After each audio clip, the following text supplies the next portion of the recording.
The movie is set in the suburban area of Pennsylvania. Father and his teenage son, Keller and Ralph, have gone hunting and were waiting patiently for a deer to get in their line of shot. Keller teaches his son the right method and is proud when Ralph perfectly hits his target, which he expresses on their way home. The following day is Thanksgiving, so Keller and his family go over to their friend Birch's house to celebrate. After they have their meal, the parents, who are now a little tipsy, are having fun in the living room and are not paying attention to the kids. A few hours later, Keller and his wife, Grace, find their son Ralph watching TV with their friend's teenage daughter, Eliza, and ask him if he had seen his younger sister.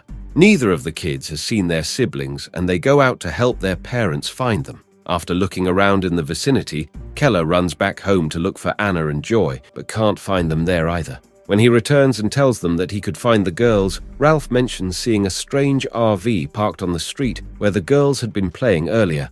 The men hurry outside to look for the car, but can't find it in its previous location. Panicking, they immediately report their children as missing. In a different part of town, Detective Loki is having dinner in one of the diners when he gets a report about someone spotting an RV that matches a description given by parents whose kids were missing. Finding the vehicle parked on the outskirts of town, Loki raids it and arrests the owner, an awkward young man by the name of Alex. After taking him in, Loki spends the entire night interrogating the man, but is unable to get anything out of the frightened, touch-avoidant suspect due to his mental condition. Taking a little break from questioning the man, Loki heads down to the suspect's house and speaks to Alex's aunt, who vouches that he had never been in trouble before.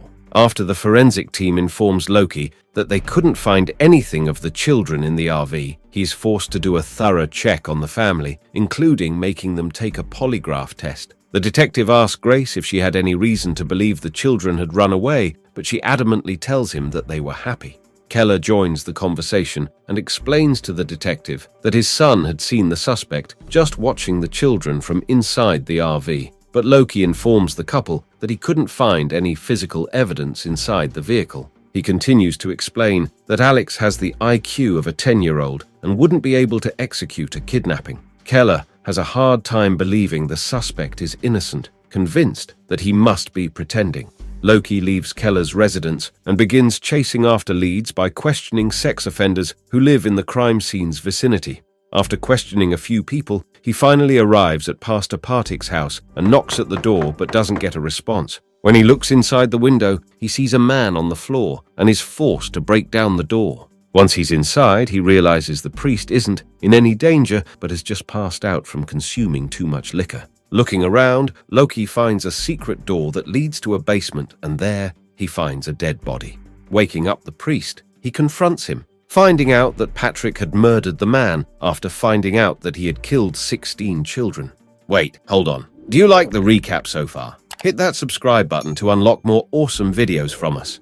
The next day, Keller joins a large group searching for the missing girls in the woods. Suddenly, his wife calls to tell him that the police are releasing Alex. Filled with desperation, Keller races to the station and confronts Alex, demanding to know where the children are. In a hushed voice, Alex reveals that the kids only cried after he left them, a chilling confession heard only by the enraged father.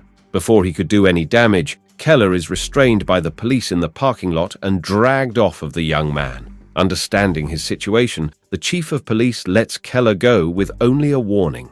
At home, Grace is slowly losing her sanity, unable to eat or simply crying constantly. Unwilling to see his wife go through so much pain, Keller waits until dark and kidnaps Alex from his house while he is out walking the dog. The following day, Keller calls Franklin and shows him the man he was hiding in his late father's old apartment. The man is shocked by Keller and the lengths he's willing to go to, but decides to trust his friend.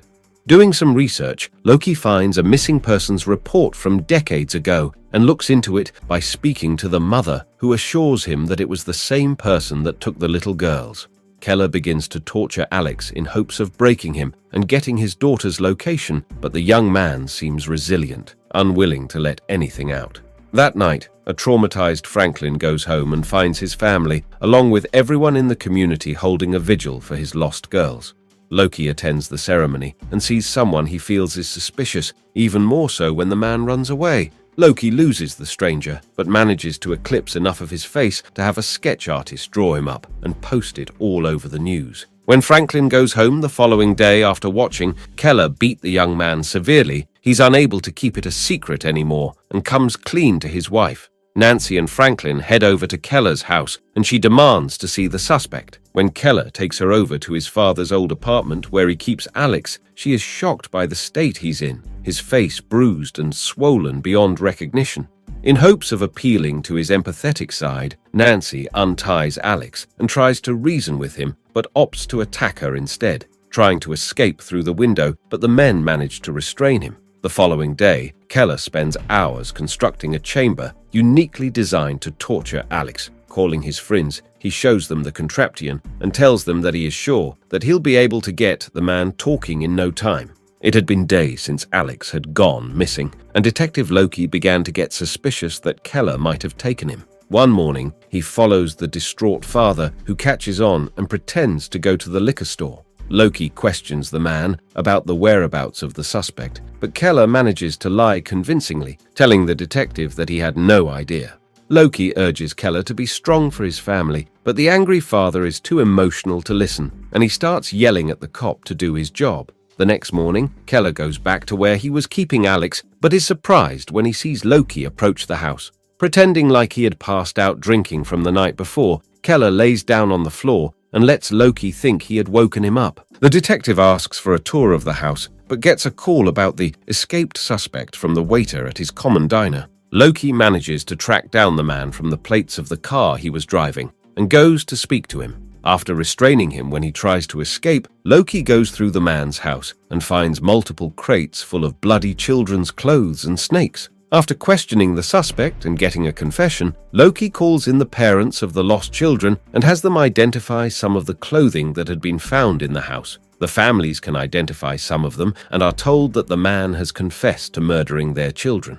Loki is heavily criticized by Keller for letting his children die, which makes him act irrationally, and he starts to physically abuse the suspect. When other police officers come to stop him, the suspect, Bob, manages to get his hands on one of the officers' guns and commits suicide. Keller returns to his father's rundown building, his hope completely depleted, and starts talking to Alex.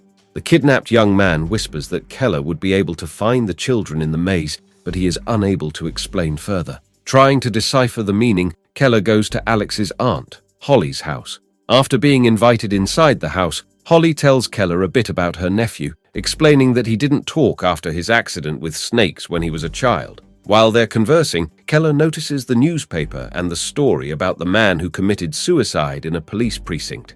At the station, Loki is devastated by his incompetence and finds it hard to deal with what happened. A few minutes later, he receives a call from one of the detectives who asks him to come down to the dead suspect's home. He then shows him a shallow grave where mannequins with their heads caved in were buried and tells him that the forensic team had found out that it was pig's blood that was smeared all over the children's clothes. Going through all the previous information he had acquired, Loki sees a pendant with the same maze designs as the one Bob was drawing and deduces that there might be a connection. While sleeping at her home, Grace receives a call from Nancy telling her that their daughter has been found. As soon as Keller comes home, she rushes him to the hospital to see if the child might know the location of their daughter. When they get there, the concerned parents start asking Joy for any information she could give them, but the traumatized child is unable to say much. Keller rushes out of the hospital, followed by Loki, who assumes that he's going to the old building.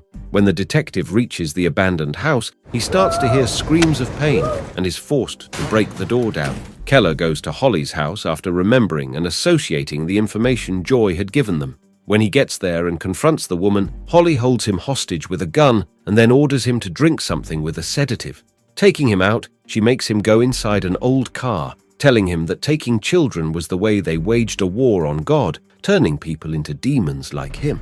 After making him move the car and revealing a hole in the ground, Holly shoots Keller in the leg and pushes him inside, leaving him inside complete darkness. A little while later, Loki arrives at the house to speak to Holly. When he knocks and doesn't get a response, he goes inside the house to have a look and finds a picture of Holly's husband, the pendant of a maze around his neck. Inside, he finds Holly injecting the child with poison and is forced to shoot her when she won't cooperate. Taking the child with him, he rushes her to the hospital, desperate to save her life. A few days later, Loki is in the hospital reading a newspaper announcing that Alex has been reunited with his family after 26 years and that Keller is still missing. Grace rolled her recovering daughter to his room and thanked him for everything that he had done for the family. Grace explained that she hadn't heard anything from her husband and that she didn't know where he was. Before she leaves, Grace tells Loki that her husband was a good man and that he only did what he had to find their daughter. Loki heads out to Holly's house, where a team is working on excavating the whole property in hopes of finding the remains of other children. After everyone leaves for a day, Loki remains standing there in silence, and then suddenly hears the sound of a whistle being blown from somewhere in the vicinity. That is how today's recap comes to an end. I hope you guys enjoyed the video. Stick around and check out my other videos. See you in the next one.